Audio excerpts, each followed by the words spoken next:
Ndi nthawi ya nkhani ndipo madzulo ano muli ndine Ronald Mpaso poyamba nayi mitu yake. Komiti ya kunyumba ya malamulo ya Public Accounts yadzudzula makonsolo kamba kosakaza ndalama. Wachiwiri kwa mtsogoleri wa dziko lino watsindika zakufunika kwa migodi pa chitukuko, ndipo munkhani zina a George Kasakula awasankha kukhala mkulu watsopano wa Malawi Broadcasting Corporation. Tindi zimenezi ndi zina zambiri, tiyeni tikhalire limodzi.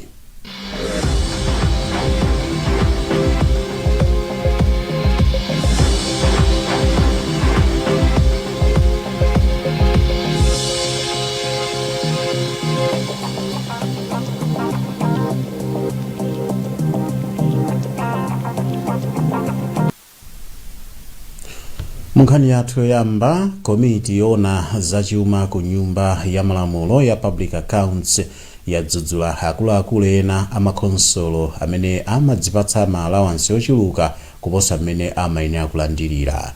Komiti ikukumana ndi makonsolo amene akufunika kuyankhapo pa ripoti lakafukufuku wakagwiritsidwe ntchito ka ndalama zokwana 6.2 billion kwacha za COVID-19. Wena mwa makonsolowa ndi asalima Balaka ndi Dedza. Zadziwikanso kuti anthu ena ogwira ntchito ku konsolo ya Balaka amalandira 50,000 kwacha monga allowance pa tsiku malo mwa 4,000 kwacha ndipo anabweza ndalamazi. Wapampando wa Public Accounts Committee a Shadrack na Malomba akulankhula ndi Matthews Kasanda pa nkhani.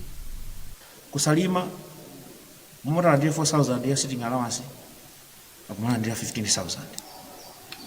Chabwino abweza taonadi kuti abweza. Kaya namva kuti popeza ife tukumana nawo kumabweza. Komanso kwafunsisiza popeza ndo iya akhadwe mene sunango chitika ndalama za COVID zokaza. Ndi ndalama zimene zimakhala kumene kumene timapereka chaka ndi chaka zichi. Akamapanga ma meeting awa council amanda aso 15,000. Nditauza kuti abweze ndalama zimene zipasana temiyezi itatu. Abweze aliyese kana choka kana tala namwalira koma tipange nditi tipezeka kuphatikiza zonsezo kuti ndalama zo ndizingati. Kubaraka atama kapanga kumaka kachonga maiso. Nda district commissioner omwe kumaka kachonga no maiso. Zona zimene zingateke. Anandi aso ndalama mwande ma 50,000 pasiku. Atama chonga maiso. Pamene wanene kulanda jani 4,000. Mphamvu zopangira zimene zanazitenga kuti osanena kuti mphamvu azitenga kuti. Wapampando wa komiti ya kunyumba ya malamulo ya Public Accounts a Shadrack na Malomba. A Darwin Mngoli ndi ogwirizira udindo wa DC wa boma la Balaka. Ndizoonadi kuti amene anatenga ma allowance amene onse abweza andi ayamikirenso zathu kuti titauza kuti abweze anagwirizana nacho ndi kubweza mwansanga. Ndithu tinapatsana kanthawi kuti aliyese abweze pomafika nthawi andi aliyese analata abweza. Ndithu tiliso ndi ma document mapepa osonyeza kuti anthu abweza pati amakapereka ku banki office amabweresa deposit slip. Ogwirizira udindo wa DC wa boma la Balaka a Darwin Mngoli. Wachiwiri kwa mtsogoleri wa dziko lino a Saulos Chilima wati dziko lino likuyenera kuonetsa chidwi chake chonse pa kuchotsa chidwi chake pa ulimi wa fodya ndi kulunjika ku ntchito za migodi. Achilima anena izi atakayendera kampani ya migodi ya Mkango Resources Limited mboma la Phalombe. Thomas Kachere andi zambiri. Patangodutsa masiku ochepa mtsogoleri wa dziko lino a Lazarus Chakwera atanena kuti Malawi akuyenera kuganiza njira zina zopezera ndalama zolowa m'malo mwa ulimi wa fodya. Wachiwiri kwa mtsogoleri wa dziko lino a Saulos Chilima ayikira kumbuyo ganizo la mtsogoleriyu. Iwo ati chidwi chomwe kampani inayikapo pa nkhani zokhuza migodi zikhoza kusintha chuma cha dziko lino. Mgodi umenewu ndionena kuti akufuna kuti tizipanga katundu wina ku Malawi konkuno.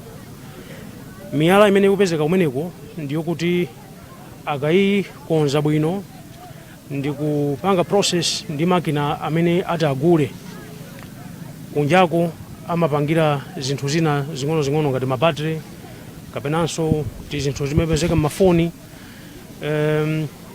ndi miyala ya mtengo wapatali kwambiri. Ndipo kampani imene ili kumeneko Mkango Resources atiutsimikizira kuti akuyamba ndithu yowo mgodi kumeneko wa ndalama pafupifupi $300 million ndalama zakunja zimenezo, kutanthauza kuti kuno kukhala kukubwera mgodi wa makono umenenso uzipanga process miyala imeneja kuti tsopano ifenso tizipeza ndalama tikamagulitsa zinthu zimenezo kumayiko akunja.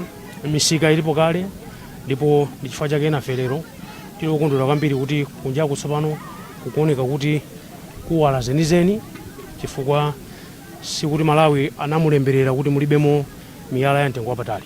Pa ulendo wake oyendera ntchito zachitukuko zosiyanasiyana, Chilima anapempha anthu akuphalombe kuti azisamalira zitukuko zawo. Iwo anatsimikiziranso anthu kuti boma litsekulira chipatala cha boma cha Phalombe chaka chomwe chino. Asanamalize kuyendera zitukukozi, anayenderanso msika wa Mulanje Mission omwe ukulephera kugwiritsidwa ntchito kamba ka anthu omwe nyumba zawo zinatchinga ku chipata cholowera mu msikawu. Chilima apereka miyezi 3 ku nduna za maboma ang'onoang'ono ndi chitukuko cha m'madera akumidzi kuti ukhale utamaliza kuwunikira nkhani iyi. Chilima anayenderanso ntchito yokonza msewu wa Chilinga-Muluza omwe ntchito zake zinayima kamba kakusemphana maganizo pakati pa contractor ndi bungwe la Roads Authority. Bungwe la Human Rights Defenders Coalition lati likufuna kukumana ndi unduna wa zaulimi ndi alimi a fodya chifukwa chakuti silikukondwa ndi kutsika kwa mtengo wa fodya pa msika mdziko muno. Wapampando wa bungweli a Gift Trapens wati bungwe lake lalandira madandaulo ambiri kuchokera kwa alimi pa nkhani iyi. Sam Kalimira ndi zambiri.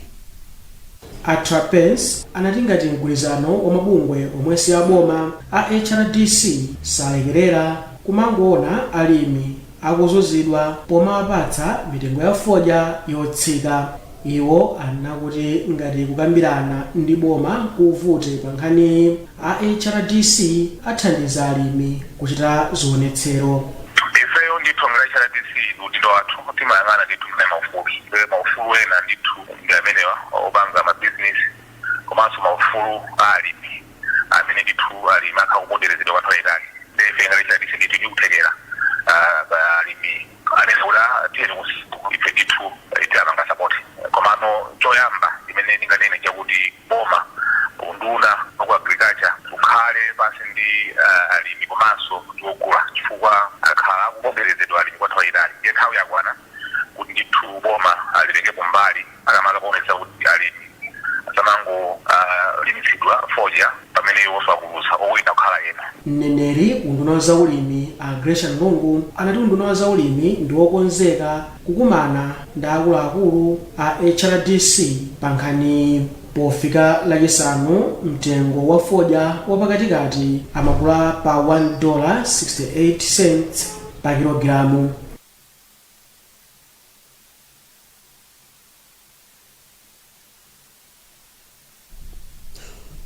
Anthu ochepera 20 pa 100 lilonse ndi amene amasamba m'manja mdziko muno. wachiwiri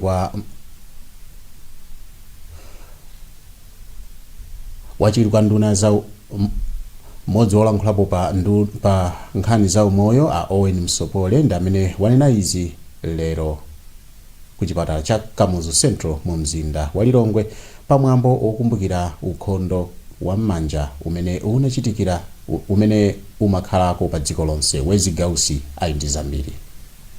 Kusamba m'manja ndikofunikira pa munthu wina aliyense chifukwa izi zimathandizira kupewa matenda monga coronavirus komanso matenda ena otsegula m'mimba. Ndipo Msopola anafotokoza kunena kuti ndi zomvetsa chisoni kuti anthu 80 pa 100 aliwonse mdziko muno samasamba m'manja moyenerera.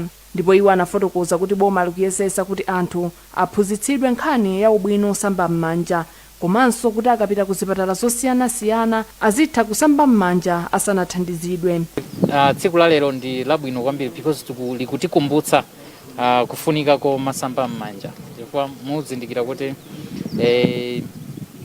pali zambiri zotsamwitsa zimene zimapangisa kuti ma healthcare workers athu asamakumbukire kusamba m'manja. Mmodzi mwa akuluakulu ku kampani ya Ethano Amphaso Mtambo anena kuti kampani yawo ikhala kupitiriza kugwira ntchito ndi boma pofuna kuteteza anthu ku matenda amene amadza kamba kosasamba m'manja. Mutha kukumbukira kuti mu 2020 patangobwera kumene kachirombo ka COVID-19 kamene kanasokoneza kuno ku Malawi, ifeyo ngati kampani tinayamba kupanga produce product ati timati safe hands hand sanitizer, imene ili product yabwino kwambiri komanso imene ili product yotsika kuti Malawi aliyense atha kuifikira. Tsiku lokumbukira ukhondo wa m'manja linakumbukiridwa pamutu onena kuti kusamba m'manja pafupi kumathandizira kupewa matenda osiyanasiyana. Nduna za malamulo a Titus Mvalo yati kusowa kwa lamulo kwakhudza ntchito za nthambi zolembetsa malonda komanso luso lina losiyanasiyana kuti izilephera kugwira ntchito ngati loyima palokha. Amvalo ati lamulo lotere lingathandize kupititsa patsogolo luso pakati pa anthu, ndipo iwo anayankhula zambiri pamwambo umene unachitikira mu mzinda wa Lilongwe. Audrey Kapalamula wadza ndi ripoti ili. Malingana ndi Amvalo, lamulo lomwe akuliunikali lithandiza kupanga nthambi yolembetsa zinthu zosiyanasiyana kuphatikizapo mabizinesi, Department of Registrar General kukhala yoyima payokha pa ntchito yoyang'anira luso ndi mabizinesi. Amvalo ati izi zikulingana ndi ndondomeko yoona za luso ndi mabizinesi yomwe adayikhazikitsa ndi cholinga chopereka mwayi wochita za luso komanso za malonda zabwino ndi kupititsa patsogolo gawo la ntchito za malonda ndi mafakitale malingana ndi masomphenya a mchaka cha 2063. Tili ndi chikhulupiriro kuti imene vision 2063 tikupanga encourage kwambiri anthu makamaka achinyamata kuti luso lawo lipite patsogolo. Tanzania ziko likhale ndi ma industry, ma factory, zonsezo zimafuna kuyende mulamulo limatipanga ali kuti ezapanga register zimene kuganiza kuti ndi akapanga register. Ndiye ndikuona ife kwa ifeyo ndi cha mambo kwambiri. Mkulu woyang'anira nthambi ya chikumbutso na Melo ati lamuloli lidzathandizira kuti ofesi yawo igwire ntchito mopambana. Ndi chikhulupiriro chathu kuti bungwe limeneli likakhazikitsidwa ndiye kuti anthu a dziko lino apindula koposa zinthu ntchito yomwe zimagwiridwa ku registrar general panopa zizipangika mwachangu mwamakono ndipo zithandiza kuchitukuko cha dziko lino. Mkulu wa bungwe la Copyright Society of Malawi Adola Makwinja ati izi zithandiza kupititsa patsogolo kuteteza ufulu wa anthu aluso. Lamuloli akaliunikira alitumiza ku komiti ya nduna kuti akalivomereze. Mukuona Nkhani kuchokera kuno kwa wireless ya Kanema ya Times TTV, ndipo tikhati kupitiriza kupatsani nkhanizi posachedwa pa musatalikire.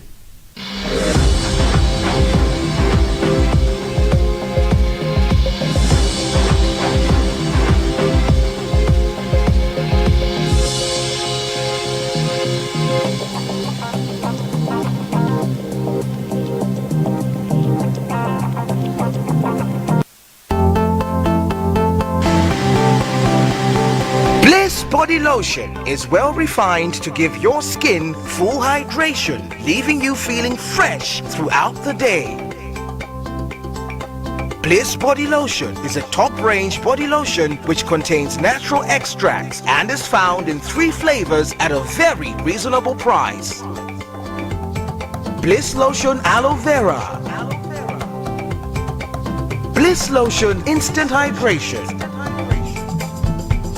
Bliss Lotion for men. Get yourself Bliss Body Lotion today in all leading stores across the country.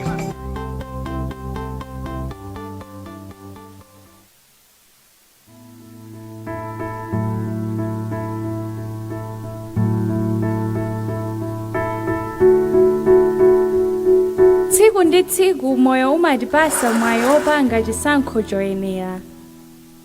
Chisankho chokhala ndi thupi losalala bwino, kupanga zinthu motakasuka, kuchotsa mafuta, kukhala aukhondo ndiso odziteteza ku mliri wa COVID-19.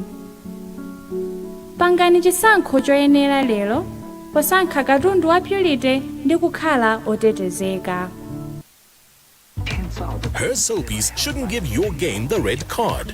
No matter your DSTV package, download the DSTV app to watch the entertainment you love on your TV screen, on any screen, by linking up to 5 devices to your subscription at no extra cost. Watch live or catch up with the DSTV app.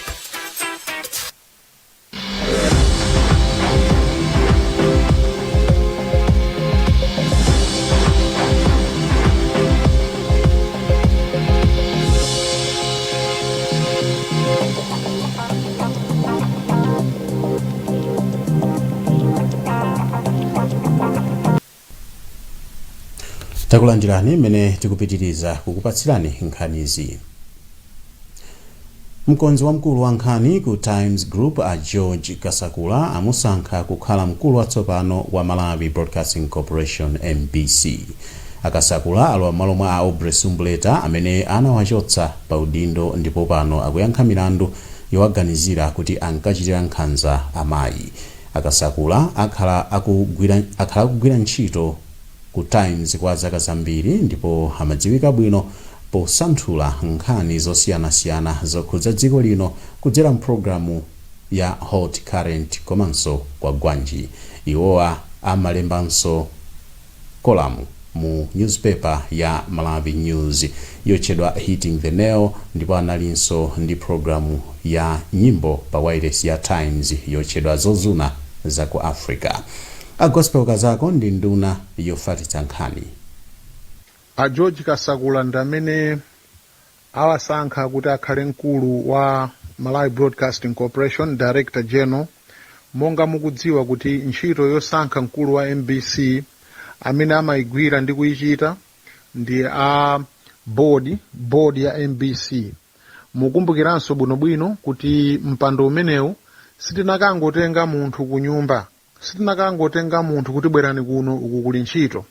Tinapanga advertise ndipo atachita advertise a board anaonetsetsa kuti ma interviews achitike. Panali anthu ambiri amene anachita nawo ma interviews amenewa kupikisana nawo kuti apeze mpando umene wotsogolera MBC. Board ya MBC itaunika mmene anthu anachitira nthawi ma interviews, itaunika ukatswiri awo, itaunika experience yawo, itaunikanso maphunziro awo onse ndikuzika pamodzi mofananiza. Iwo a board asankha a George Kasakula kuti ndiwo amene akhale mkulu wa Malawi Broadcasting Corporation. Pamene a George Kasakula akulowa mu office imeneyi ali ndi udindo waukulu woonetsetsa kuti iwo ndi anzawo abweretse MBC yabwino, chifukwa boma lino silikufunanso MBC yoti anthu azichita nayo manyazi, MBC yogawa anthu, sitikufunanso MBC yoti izichita zinthu zochititsa mantha kuonera kapena kumva ayi. Nduna zofalitsa nkhani a Gospel Kazako kufotokoza zambiri zakusankhidwa kwa a George Kasakula kukhala mkulu watsopano wa Malawi Broadcasting Corporation. Ndipo umu ndi mmene akasakula ayilandirira nkhaniyi. Ameneyi lamudzetsa unali mpikisano mwangansaridwa tunachita blai tunapita ku interview anthangapo amene anapanga ma interview very prominent Malawians, very professional, all of them. But the board has fallen for me, so I am very humble, very with that appointment. Mukembekeza zotani ni ntchito yaikulu motani ukayang'anira wireless yaikulu ngati manager? Ntchito yaikulu kwambiri because kubwera nthawi imene anaona kuti anthu ambirimbiri Malawi ambiri adachikhulupiriro ndi MPC malinga zeze kaziuchitika zaka zapitazi. So ntchito yaikulu chifukwa tifunika kuti tikasinthe. MPC ndi Malawi amalipira okha. MPC ifunika kuti Malawi aliyense azoti ndi wireless yanga, TV yanga, kaundi ndi chinthu yolankhula because of it. So tikunanganire chifukwa kuti kapena ndinochipanichi kapena ndinochipanichi kapena ndinachokera uku kapena ndine ndikuongezo chakuti. Mungayifotokeze bwanji nthawi imene mwakhala muli ku Times?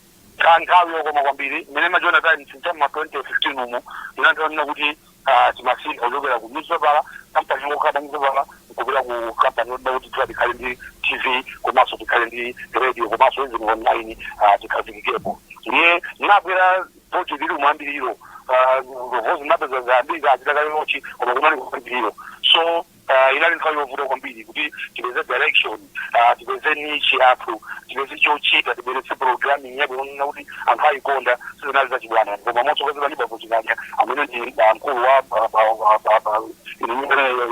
yofalitsa nkhani I'm happy to say kuti pamene ndizichoka zonsezo kwanikitsa TV, the best TV on the land, wireless so ikubwera ngakhale so online tilipo nthawi zonse panga breaking news. Mkulu watsopano wa Malawi Broadcasting Corporation George Kasakula. Anthu amene anakhudzidwa ndi ngozi yakusefukira kwa madzi mboma la Karonga awapempha kuti asamukire kumtunda ndipo ndalama zimene angawathandizire kuti azigwiritse ntchito pogwirira ntchito zina zachitukuko. Mabanja okwana 647 ochokera midzi 12 ya madera a mafumu akulu Kirukula ndi Mwakawoko ndi amene anakhudzidwa ndi ngozi mbomali. Zambiri mulipotili la Patience Lunda. Bungwe la Malawi Red Cross Society ndi lomwe lapempha anthuwa atazindikira kuti ndi gulu lomwelo ndi kumakhudzidwa chaka ndi chaka. Mkulu wa bungweli ku Karonga a Blessings Mlowoka anati ayamba kuphunzitsa anthu kuti asamukire kumalo ena abwino. Timanena mobwezabweza kuti kupewa kuposa kucheza.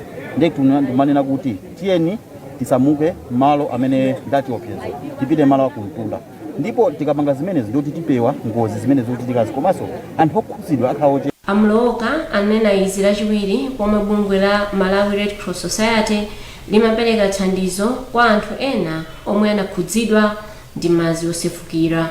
Mawu ake a Aaron Mwene Lupembe yemwe ndi mmodzi mwa anthu amene amaona za mmene anthu akukhalira anati anthu ambiri omwe amakhudzidwa ndi madzi osefukira amakana kusamukira ku madera akumtunda makamaka chifukwa cha zikhulupiriro zosiyanasiyana. Limene lolo lilipo sikuti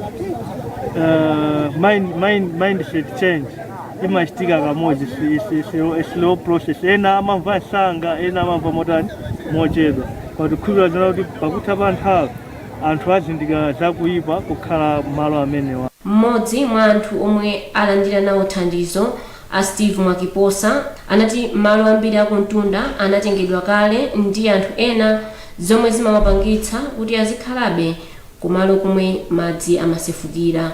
Wina mwa katundu omwe unaperekedwa ndi matenti, zakudya komanso zipangizo zothandizira ukhondo pathupi. Synod ya Blantyre mu mpingo wa CCP yakhazikitsa ndondomeko yotchedwa Friends of Blantyre Synod Funeral Policy imene idzithandiza mamembala wake akamwalira kapena akaferedwa. Synod iyi yasaina mgwirizano ndi kampani ya insurance ya CIC pa ndondomekoyi. Mlembi wamkulu wa Synod iyi Mbusa Bilegama akufotokoza zonse. Ndiyofunikira kwambiri komanso ili ndi phindu kwa wina aliyense. Number 1, kwa munthu omwalira amene ali memba itimenze kuti maliro ake akhaolemekezeka chifukwa sinodi ikhala ikuthandizapo ndalama malinga ndi polisi imene anagula. Pachiwiri achibale apindula nawo ife ngati mpingo timakhala ndi social responsibility. So pamene achibale m'bale wawo omwalira amene anali memba pamene akupasidwa ndalama makobiri amene zikuthandizira kuti akhoza achibale asavutikenso kwambiri amperekeza m'bale wathu mwabwino chifukwa chonena kuti ma resources alipo. Komanso ngati synod tifuna tithandize ma process mipingo imene singakwanise denga kapena amanga khoma la chechi amanga khoma la mase koma angathe kuthandizidwa ndi ndalama zochokera pa polisi imene zimene tapeza ngati phindu. Mlembi wamkulu wa Synod ya Blantyre mu mpingo wa CCP Mbusa Biligama. Ndipo mkulu wa kampani ya CIC a Cosmas Luanika anati akhazikitsa ndondomekoyi ndi cholinga chakuti anthu ambiri apindule nayo. Amapereka kamodzi pachaka kuti mezi 12 yotsatirayo ndi kuti ali pakafu. Komano ku insurance ili under timati micro insurance pamene timapereka imakhala insurance ya anthu ambiri kumakandira makaika makhala kuchepa so chifukwa chakuti tikwanisa kufika kwa anthu ambiri zimatheka kuti tithe kuchepetsa katembo and cholinga chathu ndikuti tikafikire kwa anthu amene sangathe kukwaniritsa kugula insurance. Mkulu wa kampani ya insurance ya CIC Cosmas Luanika kutsirizanso nkhani zathu madzulo ano pano pa wailesi ya kanema ya Times TTV. Koma tisanasiyane na inso mitu yake. Komiti ya Public Accounts ya kunyumba ya malamulo yadzudzula makonsolo kamba kosakaza ndalama. Wachiwiri kwa mtsogoleri wa dziko lino watsindika zakufunika kwa migodi pa chitukuko. Ndipo nkhani zina a George Kasakula awasankha kukhala mkulu watsopano wa Malawi Broadcasting Corporation. Kumbukirani kuti mukhoza kupeza nkhani izi ndi zina zambiri pa makina a internet pa www.times.mw, pa Facebook pa tsamba la Times 360 Malawi, komanso pa Twitter @Times360 Malawi. Chonde sambani m'manja pafupi, khalani motalikirana ndi anzanu komanso valani masiki nthawi zonse kuti mudziteteze komanso kuteteza anzanu ku COVID-19. Muna ndine Ronald Mpaso, pitirizani kuonera wailesi ya kanema ya Times TTV.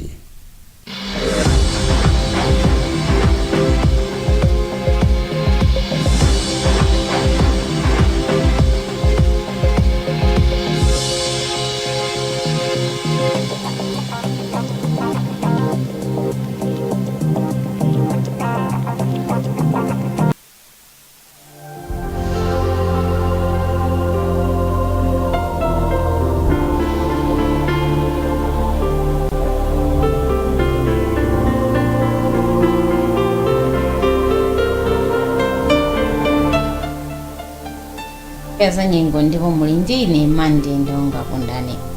Tsopano tikupatsirani mmene nyengo itakhalire usiku uno komanso mawa. Tiyembekezere nyengo yozizira kwambiri ndi kopanda mitambo komanso mvula yowaza igwa madera ochepa mphepete mwa nyanja ya Malawi usiku uno ndi mawa. Masana kudzafunda ndipo kudzawala dzuwa komanso kudzagwa mvula yowaza madera owerengeka makamaka mphepete mwa nyanja ya Malawi. Mphepo idzomba kuchokera chakumvuma ndipo mkucha kudzakhala kwa mphepo komanso mvula yowaza ndi yamawawa.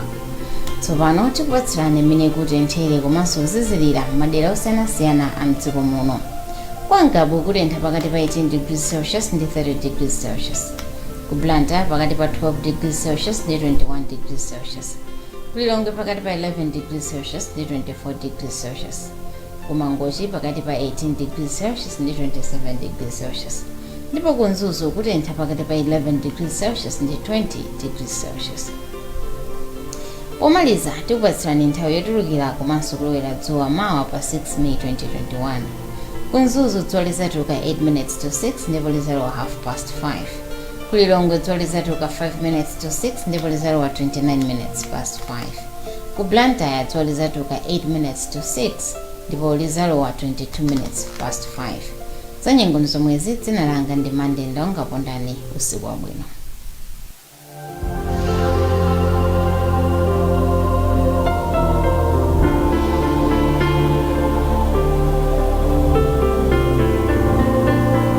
Mazim continues to cover your healthy needs despite the threat of the coronavirus.